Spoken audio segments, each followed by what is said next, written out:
নমস্কার, কেমন আছেন সবাই? বাংলা ইনফরমেশন ইউটিউব চ্যানেলে আপনাদের সবাইকে স্বাগত জানাই। আজকে আমরা এসে গেছি আরও একটি বিজ্ঞপ্তি নিয়ে। সেই বিজ্ঞপ্তি প্রকাশিত করা হয়েছে কোচিন শিপইয়ার্ড লিমিটেডের তরফ থেকে। এই government of India enterprise vacancy notification reference number CSL/PNA/পার্মানেন্ট executive trainee 2024। Cochin shipyard limited a listed premier mini ratna schedule. A company of government of India invites online applications from young professionals for filling up the post of executive trainees in the following disciplines. কোন কোন পদের জন্য আবেদন নেওয়া হচ্ছে? Mechanical.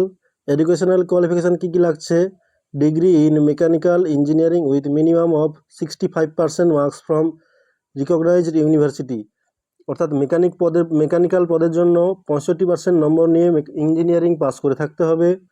Electrical থাকছে degree in electrical engineering with minimum of 65%। অর্থাৎ electrical পদের জন্য থাকছে ইলেকট্রিক্যাল ইঞ্জিনিয়ারিংয়ে 65% মার্কস নিয়ে পাস করে থাকতে হবে। ইলেকট্রনিক্সের জন্য থাকছে degree in electronics engineering with minimum of 65% marks. অর্থাৎ ইলেকট্রনিক্সের জন্য ইলেকট্রনিক্স ইঞ্জিনিয়ারিংয়ের ওপরে 65% নম্বর পেয়ে থাকতে হবে। নাভাল আর্কিটেকচারের জন্য থাকছে degree in naval architecture with minimum of 65% marks. অর্থাৎ নাভাল আর্কিটেকচারে মিনিমাম 65% নম্বর পেয়ে ডিগ্রি পেয়ে থাকতে হবে। সিভিল পদের জন্য থাকছে degree in civil engineering with minimum of 65% marks. অর্থাৎ সিভিল ইঞ্জিনিয়ারিংয়ের উপরে 65% নম্বর পেয়ে পাস করে থাকতে হবে। ইনফরমেশন টেকনোলজির জন্য থাকছে essential degree in engineering in computer science with minimum of 65% marks from recognise university. অর্থাৎ 65% নম্বর পেয়ে থাকতে হবে ইঞ্জিনিয়ারিং এবং কম্পিউটার সায়েন্সের উপরে। তারপরে থাকছে human resource 2 years masters degree or equivalent degree or equivalent diploma. অর্থাৎ 2 বছরের মাস্টার্স ডিগ্রি বা তার সমতুল্য কোনো শিক্ষিত যোগ্যতা পাস করে থাকতে হবে। তারপরে থাকছে finance pass in the final examination of the institute of chartered accountants of India. অর্থাৎ চার্টার্ড অ্যাকাউন্ট্যান্টসে ফাইনাল পরীক্ষাতে পাস হয়ে থাকতে হবে ফাইন্যান্সের জন্য। তারপরে একটা গুরুত্বপূর্ণ বিষয় দেখতে পাচ্ছি আমরা এখানে, অনলাইন অ্যাপ্লিকেশনের ডেট রয়েছে প্রথম 6 ডিসেম্বর 2024 থেকে শুরু হয়ে গেছে এবং লাস্ট ডেট রয়েছে 6 জানুয়ারি 2025 তারিখ। কোন কোন পদে কতগুলো পদ রয়েছে একবার দেখে নিই। এক্সিকিউটিভ ট্রেনি মেকানিক্যালের জন্য থাকছে টোটাল 20টি পদ। আনরিজার্ভের জন্য থাকছে 8টি, ওবিসির জন্য থাকছে 6টি, এসসির জন্য থাকছে 3টি, এসটির জন্য থাকছে 1টি, আর ইডব্লিউএসের জন্য থাকছে 2টি, টোটাল 20টি পদ। এক্সিকিউটিভ ট্রেনি ইলেকট্রিক্যালের জন্য থাকছে টোটাল 4টি পদ। আনরিজার্ভের জন্য থাকছে 2টি, ওবিসির জন্য থাকছে 1টি, এসসির জন্য থাকছে 1টি। এক্সিকিউটিভ ট্রেনি ইলেকট্রনিক্সের জন্য থাকছে 2টি পদ, আনরিজার্ভের জন্য 1টি, এসটির জন্য 1টি। নাভাল আর্কিটেকচারের জন্য থাকছে 6টি পদ, আনরিজার্ভের জন্য থাকছে 3টি, এসটির জন্য থাকছে 1টি। সিভিল ইঞ্জিনিয়ারিংয়ের জন্য থাকছে 3টি পদ, আনরিজার্ভের জন্য থাকছে 2টি, এসটির জন্য থাকছে 1টি। ইনফরমেশন টেকনোলজির জন্য থাকছে 2টি, আনরিজার্ভের জন্য থাকছে 1টি, ওবিসির জন্য থাকছে 1টি। হিউম্যান রিসোর্সের জন্য থাকছে 4টি পদ, আনরিজার্ভের জন্য থাকছে 2টি, ওবিসির জন্য থাকছে 1টি, এসটির জন্য থাকছে 1টি। ফাইন্যান্সের জন্য থাকছে 3টি পদ, আনরিজার্ভের জন্য থাকছে 2টি, ওবিসির জন্য থাকছে 1টি। টোটাল পদ সংখ্যা রয়েছে 44টি।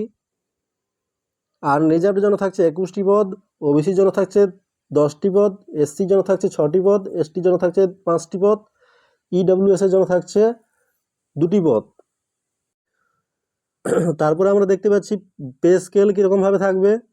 পে স্কেল থাকবে, বেসিক পে থাকছে 40,000, ডিএ থাকছে 47.7% হিসাবে 19,080 টাকা। এইচআরে থাকছে কোচিতে যদি পোস্টিং থাকে 18%, 7,200 টাকা। পার্কস অ্যান্ড অ্যালোয়েন্সের জন্য থাকছে 35%, 14,000 টাকা। টোটাল পার মান্থ থাকছে 80,280 টাকা বেতন হবে। অর্থাৎ অ্যানুয়ালি থাকছে 14 লাখ পার অ্যানুয়াল। এজ লিমিট কীভাবে থাকছে, 6 জানুয়ারি 2025 হিসাবে 27 বছরের মধ্যে হতে হবে, অর্থাৎ 7 জানুয়ারি 1998-এর পরে জন্ম হতে হবে। পরীক্ষা কীরকম হবে, ফেজ 1-এর জন্য থাকছে অবজেক্টিভ টাইপ অনলাইন টেস্ট 60 মার্কের, 60 মিনিটের জন্য থাকছে পরীক্ষা। মাল্টিপল চয়েস কোয়েশ্চেন থাকবে, জেনারেল অ্যাওয়ারনেস থাকবে 5 নম্বরে, ইংলিশ ল্যাঙ্গুয়েজ থাকবে 5 নম্বরে, নামারিক্যাল এবিলিটি থাকবে 5 নম্বরে, রিজনিং এবিলিটি থাকবে 5 নম্বরে এবং সাবজেক্ট বেস থাকবে 40 নম্বরে। তারপরে দেওয়া রয়েছে each question carries 1 mark and there will be no negative mark, অর্থাৎ প্রত্যেকটি প্রশ্ন 1 নম্বরে থাকবে, কোনো নেগেটিভ মার্কিং নেই। ফেজ 2 থাকছে group discussion, writing skill and personal interview 40 নম্বরে, অর্থাৎ এখানে দুরকমভাবে পরীক্ষা হবে, ফেজ 1 এবং ফেজ 2। ফেজ 2-তে থাকছে গ্রুপ ডিসকাশান, রাইটিং স্কিল এবং পার্সোনাল ইন্টারভিউ।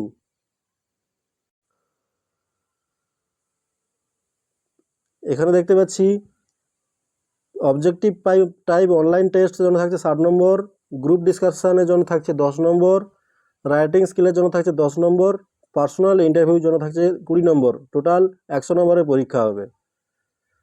বন্ধুরা, এখানে আবেদন ফি থাকছে 1000 টাকা non refundable plus bank charges extra, অর্থাৎ 1000 টাকা অফেরতযোগ্য অ্যাপ্লিকেশন ফি থাকছে এবং এই ফিটা তোমরা internet banking, debit card, credit card, wallets, UPI ইত্যাদির দ্বারা পেমেন্ট করতে পারবে।